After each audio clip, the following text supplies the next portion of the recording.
এই বাচ্চা ছেলেটাকে ঘিরে বুবলিকে নিয়ে যারা বাজে মন্তব্য করছেন, তাদের মন মানসিকতা আসলে কেমন সেটা তারা নিজেরাই পরিচয় দিচ্ছে। এই বাচ্চা ছেলেটাকে বুবলি শুধুমাত্র নিজের ভাই হিসেবে পছন্দ করেন এবং ভাই হিসেবে জানেন। কিন্তু এই বাচ্চা ছেলেটাকে কেন্দ্র করে তাদের ভাই বোনের মতো সম্পর্ক নিয়ে যারা বাজে মন্তব্য করছেন, তারা যে শুধুমাত্র বুবলির প্রতি হিংসা প্রকাশ করার জন্য এসব করছেন, এটা কিন্তু অনেকেই জানেন। আসলে এসব করে কি বুবলিকে কোনোভাবে বদনামি করা যায় বলেন তো? কারণ বুবলি তো নিজের যোগ্যতা দিয়ে এতদূর এসেছেন এবং নিজেকে সবসময় প্রমাণ করছেন সকলের সামনে। উনি যে আসলে যোগ্যতা দিয়ে এতদূর এসেছেন। বুবলি কোনো সিন্ডিকেট করে ইন্ডাস্ট্রিতে টিকে থাকেননি। বুবলি কোনো সিন্ডিকেট করে অন্য অভিনেত্রীদের সিনেমা কেড়ে নেয়নি। বুবলি তার জীবনে যা কিছু অর্জন করেছেন শুধুমাত্র সততা দিয়েই অর্জন করেছেন। সেটা আমরা সকলেই জানি। যারা হেটার্স আছেন তারাও জানেন। কিন্তু তারা সেটা কখনোই স্বীকার করবেন না। কারণ তারা এই কারণে স্বীকার করবেন না। কারণ তারা যাকে ফলো করেন, যাকে সাপোর্ট দেন, তিনি নিজে একজন সিন্ডিকেট। কয়েকদিন আগের একটা ইন্টারভিউতে দেখলাম গৌতম সাহা সিন্ডিকেট নিয়ে কথা বলছেন। তিনি যে অপু বিশ্বাসকে ঘিরে এই কথাগুলো বলেছেন সেটা কিন্তু অনেকেই বুঝেছেন।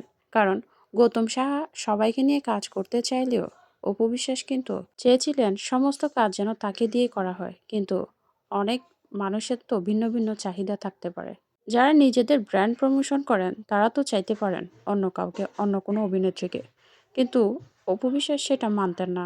অনেকেই জেনে থাকবেন কিংবা দেখে থাকবেন যে গৌতম সাহা কিংবা অপু বিশ্বাস মিলে যেসব ব্র্যান্ড প্রমোশনে গিয়েছেন, সেসব ব্র্যান্ড প্রমোশনে সুনামের চেয়ে দুর্নামই বেশি হয়েছে। এমনকি চুরির অভিযোগও উঠেছে সেই সময় সিন্ডিকেট গ্রুপ নামে পরিচিত বাড়ির শখ গৌতম সাহার অপু বিশ্বাসের এই গ্রুপটির বিরুদ্ধে। অবশ্য সেসব এখন অতীত। এখন নতুনভাবে কাজ শুরু করেছেন গৌতম সাহা বুবলির সাথে। তবে বুবলির সাথে একান্তভাবে কাজ করছেন না তিনি। বুবলির পাশাপাশি অনেকের সাথেই কাজ করতে দেখা যায় গৌতম সাহাকে। তাই এটাকে কোনোভাবে সিন্ডিকেট বলা যাবে না। এমনকি বুবলি কখনোই কোনো সিন্ডিকেটের মধ্যে ছিলেন না, হয়তো থাকবেন না। এটাই আমরা আশা করি। তবে গৌতম সাহা বুবলিকে নিয়ে কাজ করার পর গৌতম সাহাকেও অনেক সমস্যার মধ্য দিয়ে যেতে হচ্ছে। বাড়ি সাহককেও পড়তে হচ্ছে নানা ঝামেলায়, যেটা বাড়ি সাহক নিজেই জানিয়েছেন বিভিন্ন পোস্ট কিংবা ভিডিওর মাধ্যমে। যাই হোক, বুবলি যাদের সাথে কাজ করেন তারা সকলে বাধ্য হন বুবলির প্রশংসা করতে। এমনকি এই পর্যন্ত কোনো মানুষের কাছে শুনলাম না বুবলিকে নিয়ে তারা কাজ করেছেন এবং কোনো সমস্যার মধ্য দিয়ে তাদের যেতে হয়েছে। বুবলির সাথে যারা একবার মিশেছেন তারা বলতে বাধ্য হয়েছেন যে বুবলি আসলে অনেক অমায়িক একজন মানুষ। তার ব্যবহারে মুগ্ধ হয়েছেন যারা কাজ করেছেন বুবলির সাথে। তারা বলতে বাধ্য হয়েছে বুবলি ভালো মেয়ে।